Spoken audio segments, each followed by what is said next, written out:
18 April 2025 সালে জাতীয় স্থানীয় সরকার ইনস্টিটিউট কর্তৃক আয়োজিত 60 মুদ্রাক্ষরিক কাম কম্পিউটার অপারেটর পদের নিয়োগ পরীক্ষার সম্পূর্ণ কোশ্চেনটি আজকে আমরা সলিউশন করব। আশা করি সবাই ভিডিওটি প্রথম থেকে শেষ পর্যন্ত ধারাবাহিকভাবে দেখবেন। পরীক্ষার পূর্ণ মান ছিল 70 এবং সময় ছিল 90 মিনিট। টেলিফোনের কলের সংখ্যা 5টি, প্রতিটি কলের মূল্য 6 টাকা, এর ভাড়া 220 টাকা এবং ভ্যাট 10% হলে ভ্যাটের পরিমাণ কত? প্রতিদিন গড়ে 2টি কল করলে 2009 সালের ফেব্রুয়ারি মাসের টেলিফোন বিল বাবদ খরচ কত হবে?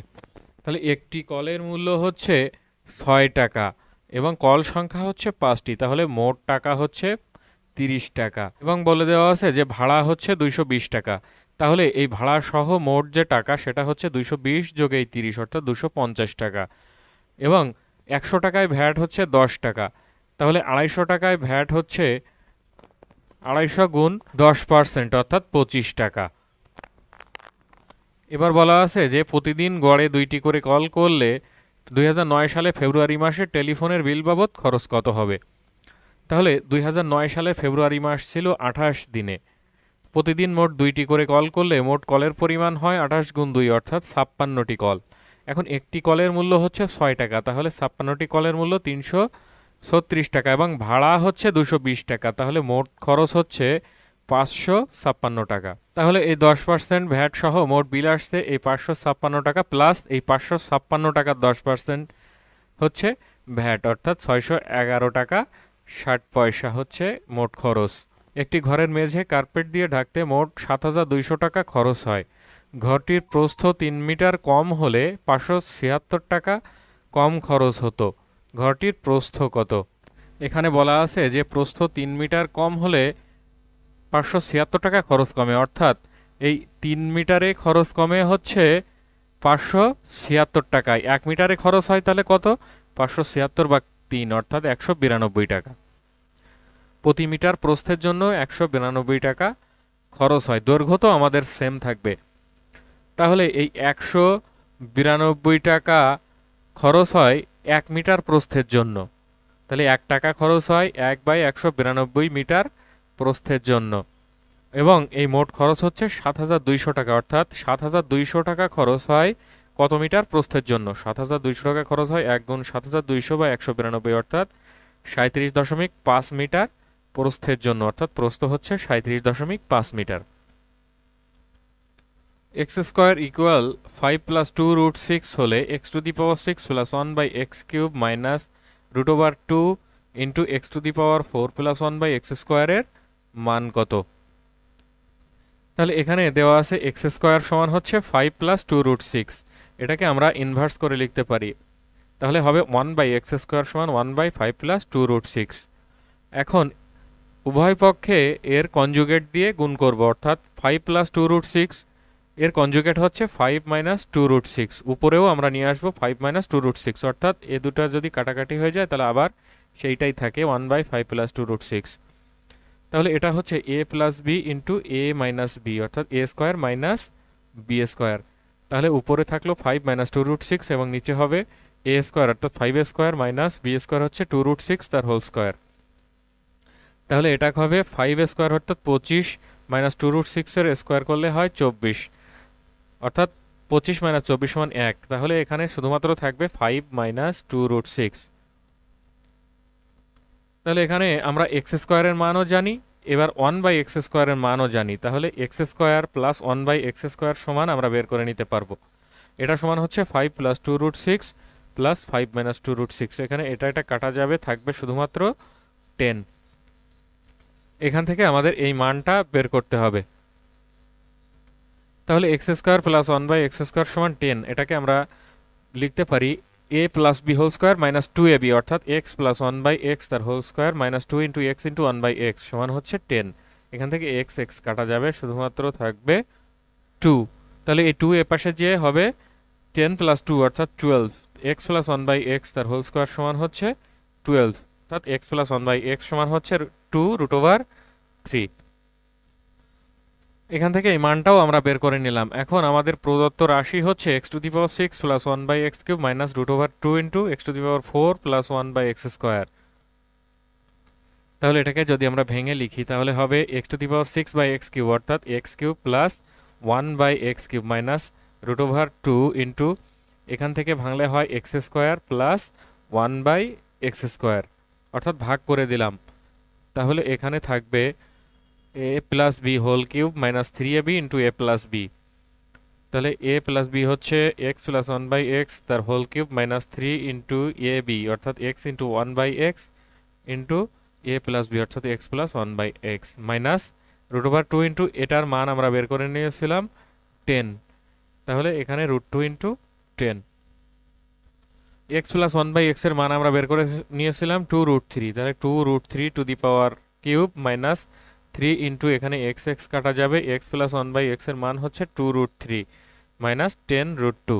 এখানে এই 2√3 তার হোল কিউব মানে হচ্ছে 2√3 ইন্টু 2√3 ইন্টু 2√3, তাহলে এই দুইটাকে প্রথমে গুণ করলে হয় 2 দুগুণে 4, 4 ইন্টু √3 গুণ √3 অর্থাৎ 3 গুণ 2√3, তাহলে 3 4 12 গুণ 2 অর্থাৎ 24√3 মাইনাস এই 3 দুগুণে 6√3 অর্থাৎ 18√3 এটার মান মাইনাস 10√2, এটা হচ্ছে অ্যান্সার।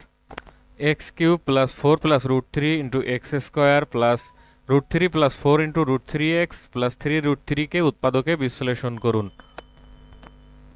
তাহলে এটা হচ্ছে আমাদের প্রদত্ত রাশি। তাহলে এটাকে আমরা একটু ভেঙে লিখতে পারি x³ plus 4x² plus √3x² plus √3 into √3 অর্থাৎ 3x প্লাস 4√3x প্লাস 3√3। এই রাশিটিকে আমরা ভেঙে লিখলাম। এখন ওই রাশিটিকে ভাঙার পর আমরা এই অংশটুকু পেলাম। এখান থেকে আমরা একটু সাজিয়ে লিখতে পারি x³ plus √3x² plus 4x² plus 4x into √3x plus 3x plus 3√3। ক্যালকুলেশনের সুবিধার জন্য আমরা একটু সাজিয়ে লিখলাম। সাজিয়ে লিখলে আমরা এই রাশিটি পেলাম। এখন এখান থেকে আমরা যদি x² কমন নিই তাহলে এখানে থাকবে x প্লাস √3।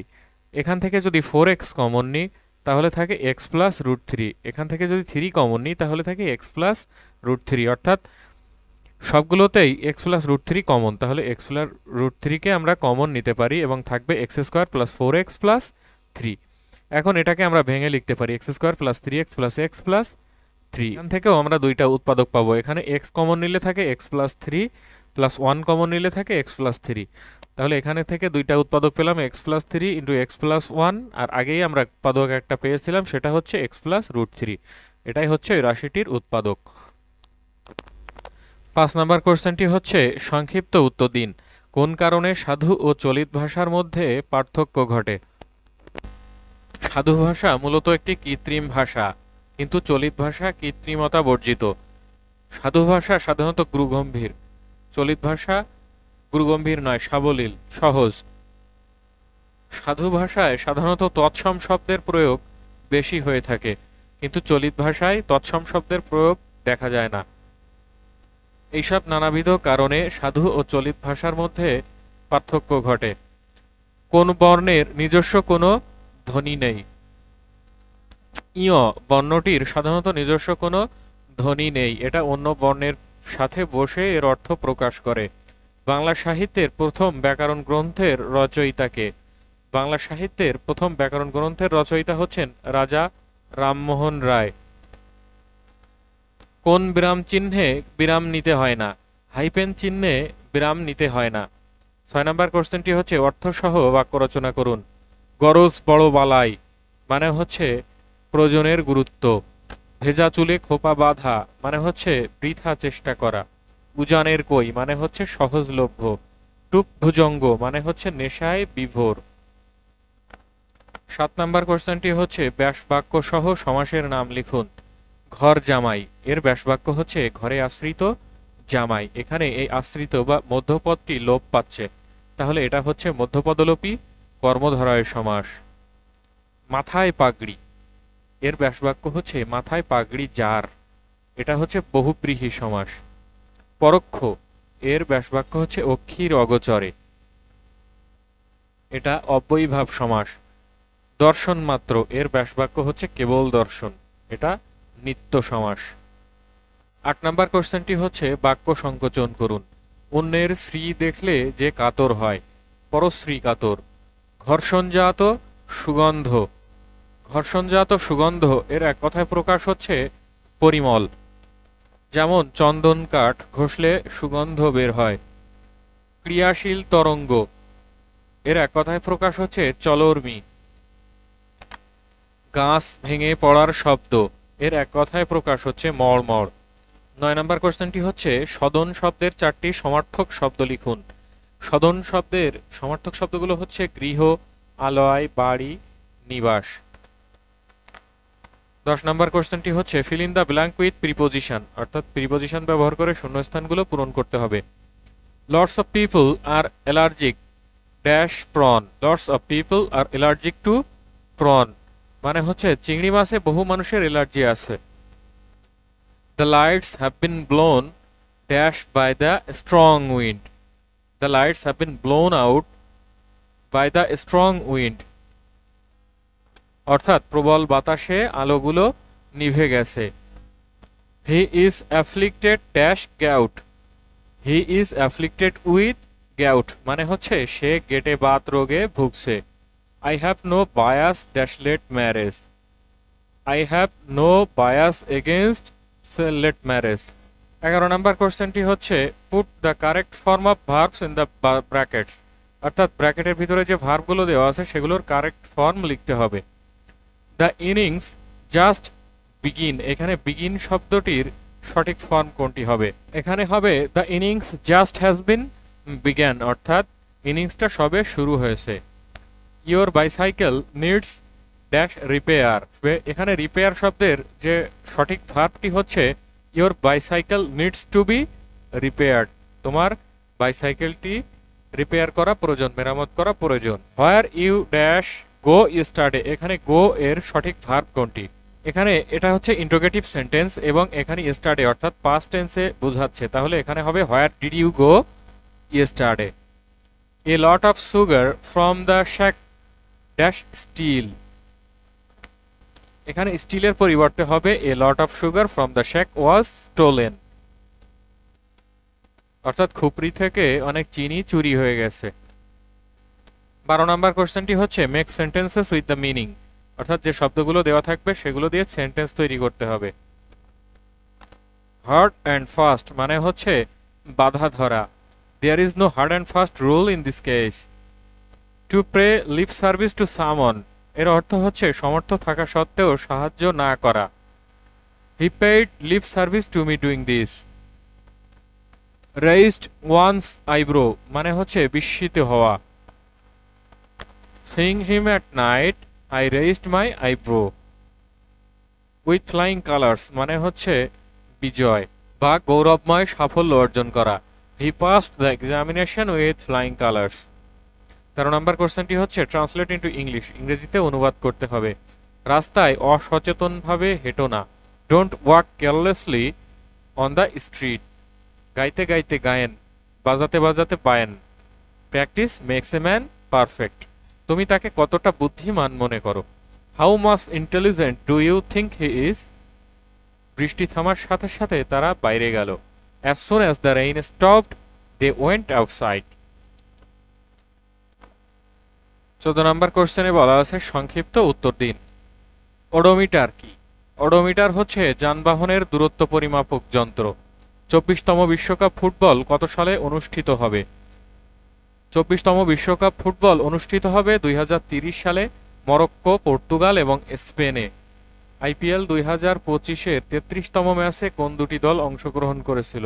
33তম ম্যাচে মুম্বাই ইন্ডিয়ান্স এবং সানরাইজার্স হায়দ্রাবাদ অংশগ্রহণ করেছিল। বিবিএস এর 2024 সালের তথ্য অনুযায়ী বাংলাদেশের কত শতাংশ পরিবার ইন্টারনেট ব্যবহার করে? বাংলাদেশের 47.2% পরিবার ইন্টারনেট ব্যবহার করে। বৈষম্য বিরোধী ছাত্র আন্দোলন মার্চ ফর জাস্টিস কর্মসূচির ঘোষণা করে কত তারিখে? ঘোষণা করে 30 জুলাই এবং পালন করে 31 জুলাই 2024। জেনকাস্ট কি? জেনকাস্ট হচ্ছে এআই ভিত্তিক আবহাওয়া পূর্বাভাস মডেল। সিরিয়াল পোর্টে কয়টি পিন থাকে? সিরিয়াল পোর্টে 9টি পিন থাকে।